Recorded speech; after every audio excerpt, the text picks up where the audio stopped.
There's the pass to Leitner. Puts it up. Yes!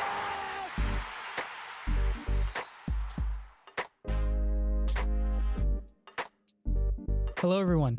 Welcome back to the Cameron Chronicles. I'm your host, Ranjan Jindal, here with my co-host, Caleb Dudley. Caleb, how are you doing this evening? I'm good. How are you? Doing great. Sorry, guys, we're back after kind of a long break, but we have a special guest here, Dom Fenoglio, one of our basketball beats, who covered the Sweet 16 and Elite 8 with me over in Dallas. Dom, welcome to the podcast. Thanks for having me. Happy to be here. Yeah, of course. So today, kind of what we're going to do is talk about the Sweet 16 and Elite 8 games, kind of recap that a little bit, but the main focus will be on the recent news that we've gotten about players leaving and staying and kind of preview the 2024 to 2025 Blue Devils. A lot of excitement there on the way. But just start off, Duke beat Houston in the Sweet 16, 54 to 51, but fell to NC State, 76 to 64 in the Elite 8. And Dom and I, like I said, we're there in Dallas. It was a fun trip. I enjoyed it. Did you have a good time? Yeah, it was a lot of fun. It was a good time. I'd never been to Dallas previously, but a great city. All right, so we'll start with the Houston game. Obviously, a big note there was Jamal Shead, Houston's guard, did get hurt in the first half. Houston kind of got off to a great start, but Duke really fought back and played well on the defensive end down the stretch, and it was close there. They had a shot to tie it, Houston did, but couldn't go in. Dom, what were your main takeaways from that Houston game? Yeah, so I wrote my sidebar after the game about Ryan Young, who, he's one of my personal favorite players, but he was really pivotal in that game. He was plus 18 in the box score, which is kind of ridiculous when you think about it. The game was only decided by 3 points, and it's kind of crazy that it doesn't matter how long you play in a game. If you're plus 18, that says something pretty good. And the reason I thought he was so important in that game is heading into it, Duke ranked 361st out of 362 Division I teams in bench points per game over their last 5 games. And I mean, watching the team, especially after Foster went down, that was probably the biggest problem they had, is they didn't have any depth. If Flip got into foul trouble, what was the choice? If one of the guards got into foul trouble, you were even worse off. Right. And we're going to be talking about next year, and I think that's going to be one of the biggest things we talk about, is not just your starting 5, but then your next 5 and building more depth on that bench. So yeah, I mean, I thought Ryan Young was indispensable in that game. He did a really great job. The other player I'll highlight from that game is Tyrese Proctor. Everybody talks about how Proctor played, and we'll get to it in the NC State game. It was less than ideal, but he came up with 2 huge steals at the end there against Houston. Duke does not win that game without Proctor. And I think, again, looking ahead to next season, he's going to be really key as the point guard and as the defensive anchor in the backcourt. Yeah, definitely. He was great there down stretch. Caleb, any thoughts from you on that game? Yeah, I just thought kind of what Dom just said. I thought, Duke didn't play like a great game offensively by any means, but obviously Houston's a great defense, and I thought Duke matched them defensively. Certainly. Kyle Filipowski I thought was very good. He had 16 points, 9 rebounds. Obviously the tallest guy on the floor by a good margin against Houston.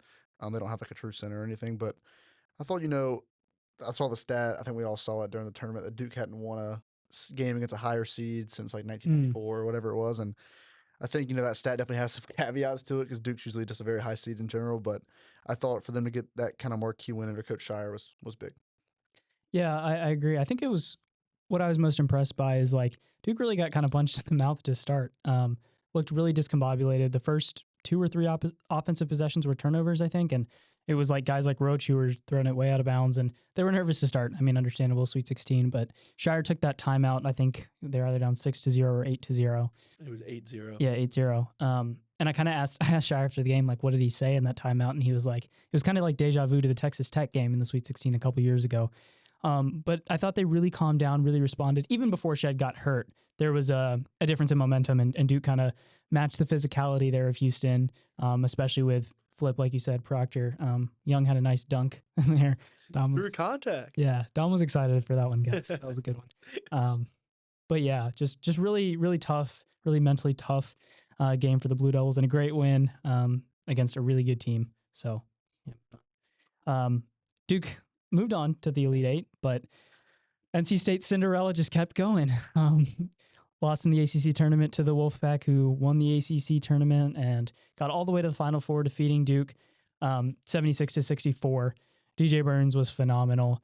I think my takeaway is that, look, Duke's game plan was to not double Burns, and I don't think that was the reason they lost. Like, the same thing happened in the first game against NC State, and DJ had like 27, right? But Duke won by double digits.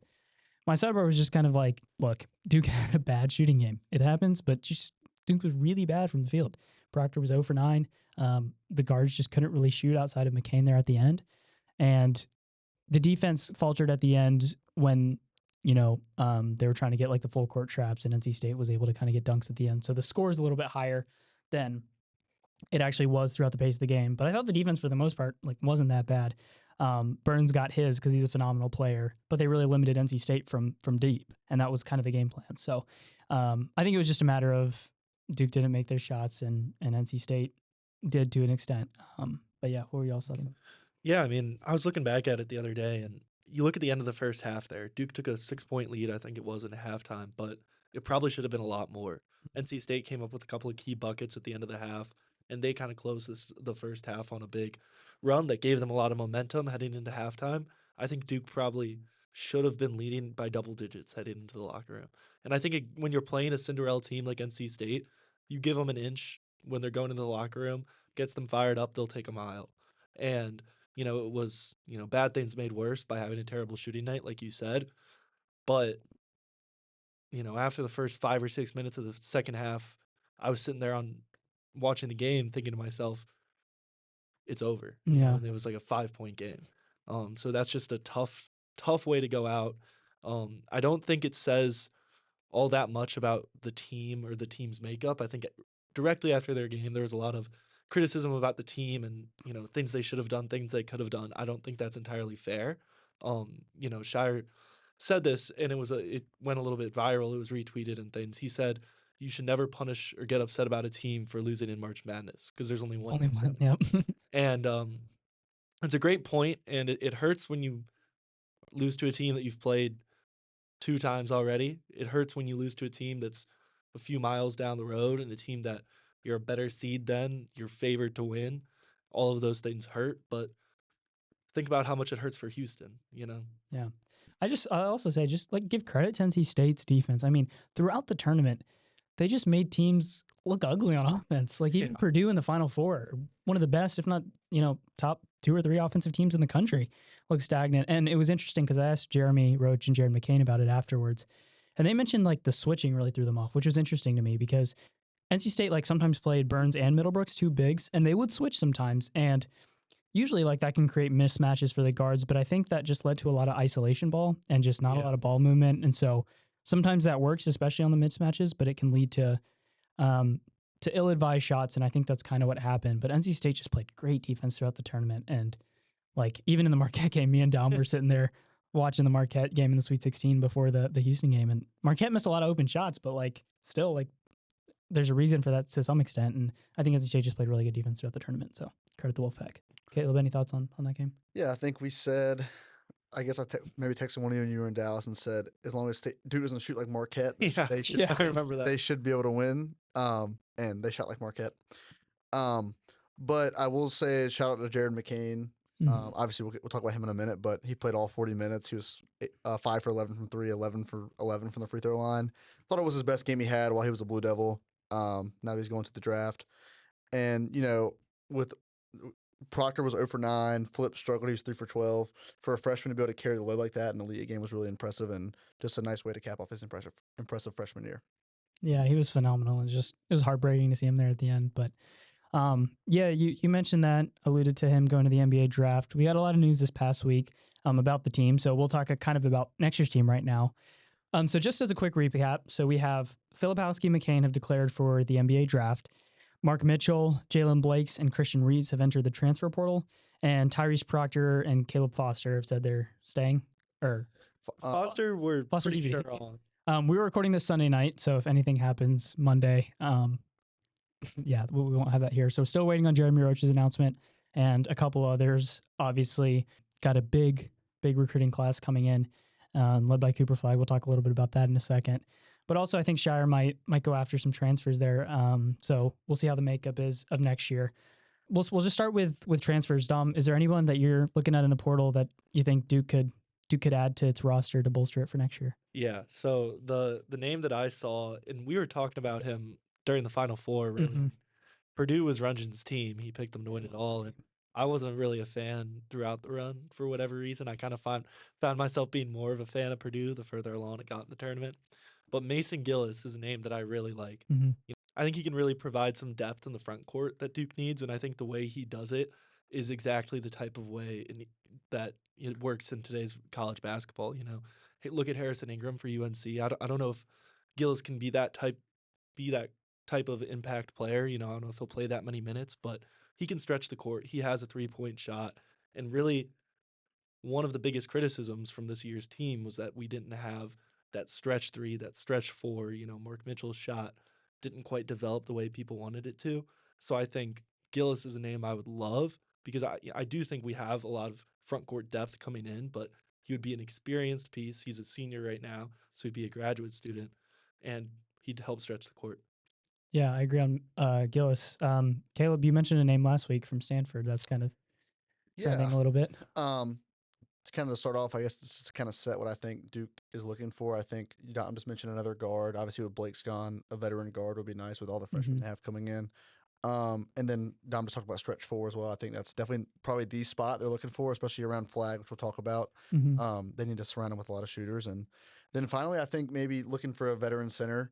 Obviously, Kaman Malawach is great, but he's a freshman, obviously, and Patrick Ngangba is a freshman and has dealt with some injury stuff in the past. So I think Duke bringing in another center, they'll probably look to at least bring in a veteran center, maybe not to start, Ryan Young type. but yeah, just someone like that come in and play some minutes, maybe start in some spots. But yeah, Stanford, we just mentioned Brennan Angel was the name I've heard that Duke's reached out to. He thinks like 45% from 3 last season, 96 percentile, I believe, in catch and shoot jumpers. So a very good shooter, very capable passer, capable down low.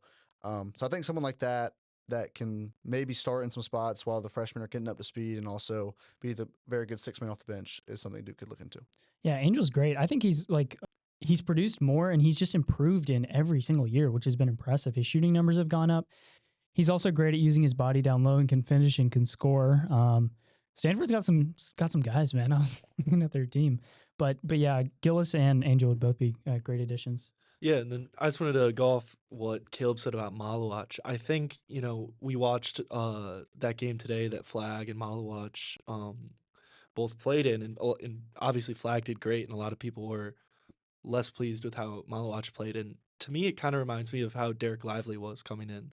He has the tools, he has everything physically, but it's going to take some time to put all of that together. I don't doubt that he'll be a lottery pick and a successful NBA player, but, that transition to the college game, he might not be ready until January, February. So I agree. I mean, I think a veteran big is a big need for the team. Yeah, I think that's a good segue. We can talk a little bit about this freshman class and the games that they've been playing recently. So just to quickly recap all the recruits, it's a lot. So Cooper Flag, small forward, the number 1 player in the class consensus, is coming. 6'9" forward out of Maine, Montverde Academy. Isaiah Evans is the next highest rated player in the class. He's a 6'6" small forward. Con Newpel, 6'5" small forward. Patrick Ngangba, Caleb mentioned, a center, 6'11" center from Virginia. Darren Harris is a 6'6". He's listed as a small forward. I'm assuming he might play some shooting guard in college. He's a really good shooter from deep. And then Kaman Malawach from South Sudan, a great kind of raw prospect. They're a 7'1" center with a pretty big wingspan. So he's going to be a big piece down low along with Ngangba for sure. But a lot of these guys have been able to show their skills recently in the showcases. Caleb, I know you've done a couple blogs on the recent high school games. What stood out to you about this class? What do you like? What are some things that maybe Duke fans should be excited for next year? Yeah, I can just kind of go down the line. Obviously, during high school season, Cooper Flag was National Player of the Year on the best team in the country. They just went undefeated, which I'll get to in a second. Isaiah Evans was also a state champion, North Carolina Player of the Year as well. I believe Khan also won his State Player of the Year in Wisconsin. They won the state championship as well. And so, obviously, with Flag, he's got a reputation of kind of being like a jack of all trades. He's an excellent defender. He's a good passer. We'll talk about a shot in a minute. He is a gifted scorer down low. So first game was my All-American game. Him and Isaiah Evans both represented the East team. Flag had a little bit of off night. I think he was 3 for 12, maybe. Yeah. But played good defense. Can rebound the ball really well. Isaiah Evans didn't play much in either of these All-American games, but I think he was scoreless in the first game. Maybe had like 1 or 2 assists, but so not a great showing in Houston for either one of them. But then they moved to Chipotle Nationals where Montverde played against Paul VI, which is where Ngongba and Darren Harris both go in the finals. Darren Harris was spectacular all week. I think he had 36 in the semifinals and Wow. 20 some in the next game. I think he's the best shooter in the class. Mhm. His shot is beautiful, and he has had a lot of moments where he's gone off from beyond the arc. And Ngongba played. He's been hurt a lot and came back for the championship. Thought he played well. He hit a couple nice post fadeaways. Looked good down low, good touch. But Flag just dominated. He had one where he blocked a 3-pointer and took it to the other end for a dunk at the end of the quarter. He kind of just gets whatever he wants, and that was kind of the theme again last night at the Hoop Summit, Nike Hoop Summit. Flag, Evans, and Ngongba were all on Team USA, and then Malawatch played for Team World. Ngongba didn't play; he was still hurt. But Evans, I think, was 3 for 4 off the bench. Didn't play much, but had a nice dunk where Cooper Flag jumped behind him. Picture was great. A la Zion and RJ from 2019, which was pretty fun. Flag was excellent. He was 8 for 11. He led the game in rebounds. He led Team USA in points. Hit a couple tough mid-range jumpers on the move. Hit 2 threes, I think. Was excellent all night. Kind of looked like the number 1 player that everyone thinks he is. And Malawatch was 1 for 6, I believe, on offense. Kind of struggled in the first half, but second half thought he played really good defense. Rolled hard to the basket off pick and roll. Not too worried about him long term. Obviously, he's a freshman center. Those kind of All-American games aren't really built for freshman centers, especially those who aren't super polished offensively yet. So I think all of them will be fine, and I'm really excited to see all of them play. You mentioned Flag shot, Ranjan. I want to get your thoughts on it. Ranjan, for those of you who may not know, is a fantastic shooter. Oh, well, I appreciate that. Actually, I was talking to Caleb about this today. I was looking more at his shot, and I'm liking it more and more. Here's why. I think the most important part of the shot is the release of it. Flag has an unorthodox way of getting there, but the release is actually pretty smooth. He's got that nice flick of the wrist of the right hand. He doesn't really overuse his left hand, and he's got a nice release and follow through.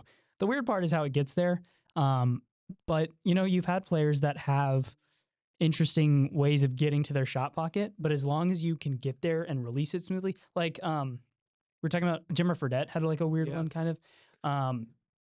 Clay has a very traditional smooth one, but like even Steph has sometimes goes from his left a little bit, and as long as you can get to your shot pocket and release it smoothly, which Flag does, I think it's good. Obviously, I think he still might rework it to get it off quicker, right? Because when you're going to have players, he's tall enough to where he can probably get it off over anyone, but still, if you have like guards coming down on you, it can be harder to take a while.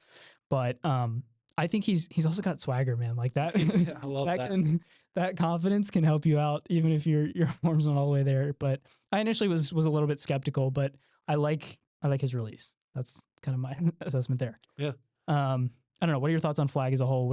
Everyone's talking about him as they should. He's going to be a phenomenal player. But what do you like most about Flag's game? His defense, really. I think the versatility that he brings to the defensive end, I think is great. I think Duke will be a defensive team next year. Look at Foster and Foster and Proctor. Yeah.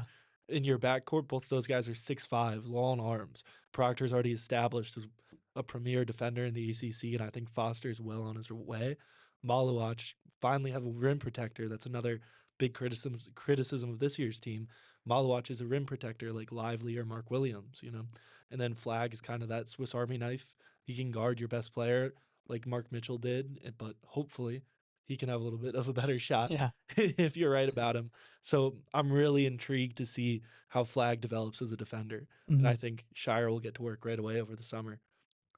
Yeah, I think we'll talk about maybe roster in a second for next year, but obviously we just talked about he can do everything on the floor, but I think for me when I watch him play, it's just how hard he plays. Mm-hmm. Every time you watch him, whether I've saw him in AAU this summer and then the games I watched this year at Montverde and then the last couple nights, he's always playing the hardest at anyone. He's diving on the floor, chasing down blocks, getting putbacks.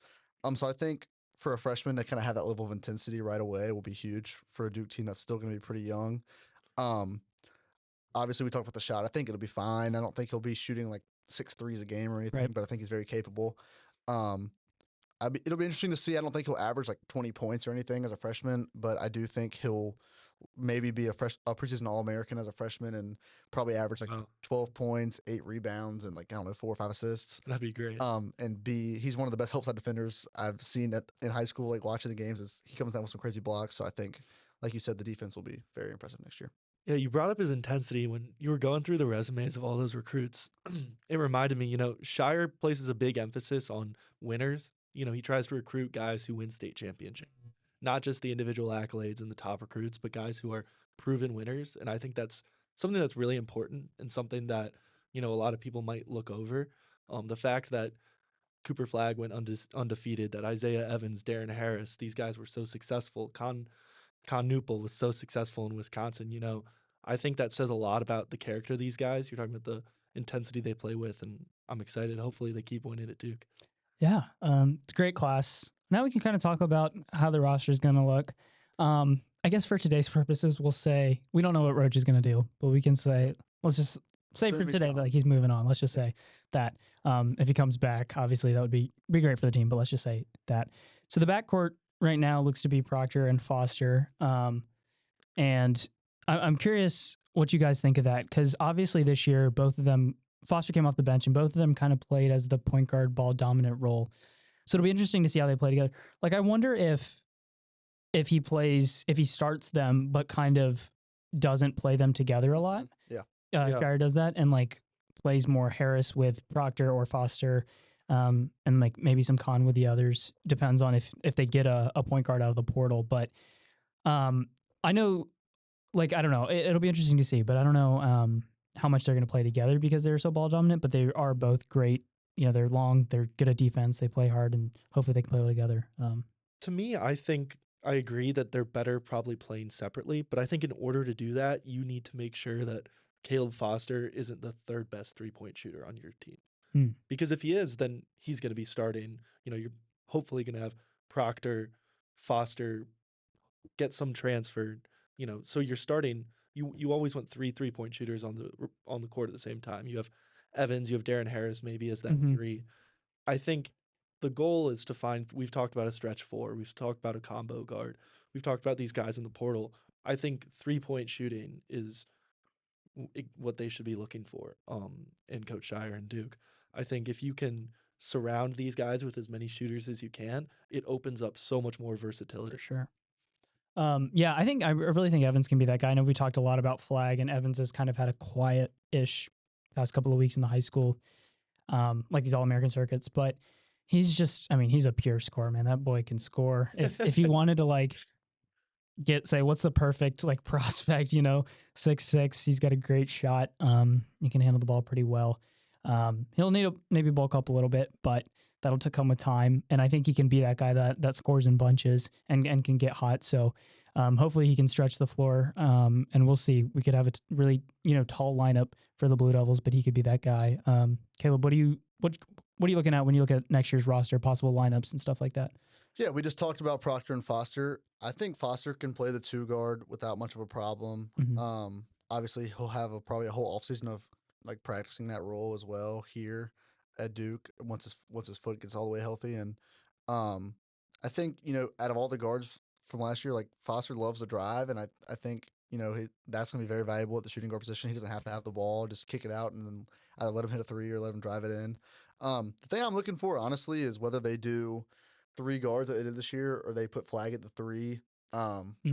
Flagg kind of jumps around depending on who they're playing and like what game he's in, whether he plays the 3 or the 4.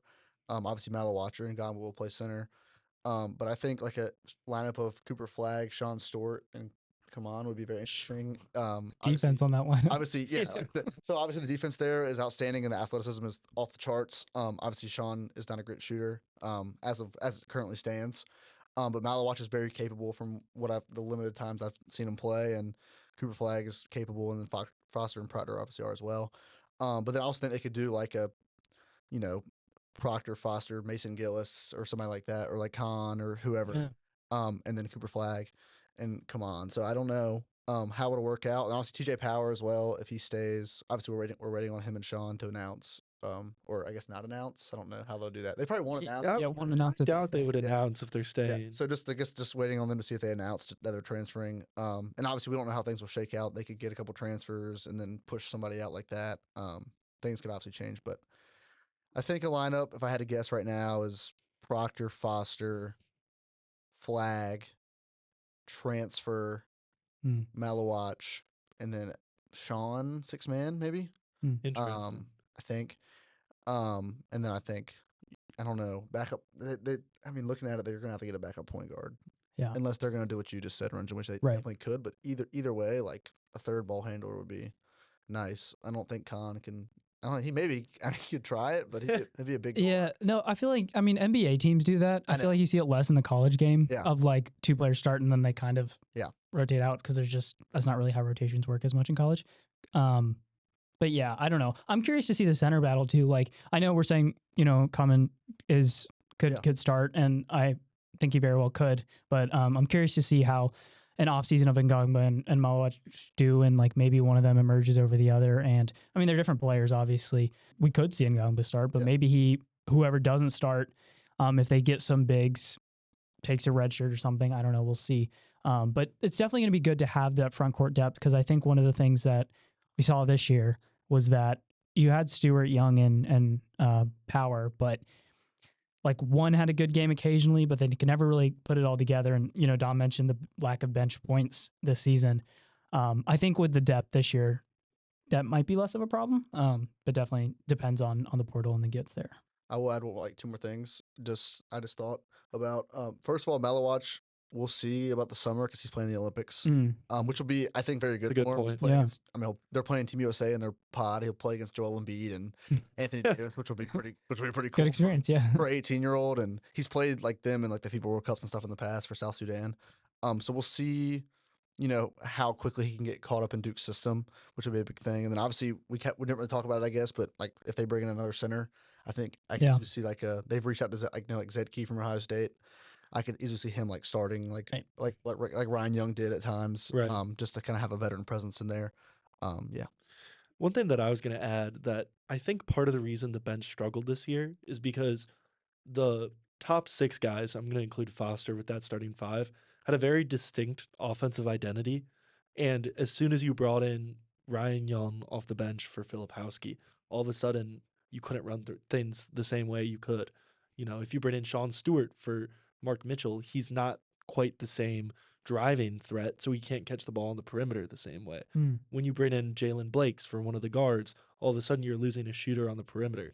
So I think that what Shire can do better is kind of try to find players that match his starters, so that you feel like when the subs are coming in, there's continuity. Right, in the yeah. offense. That's a really good point.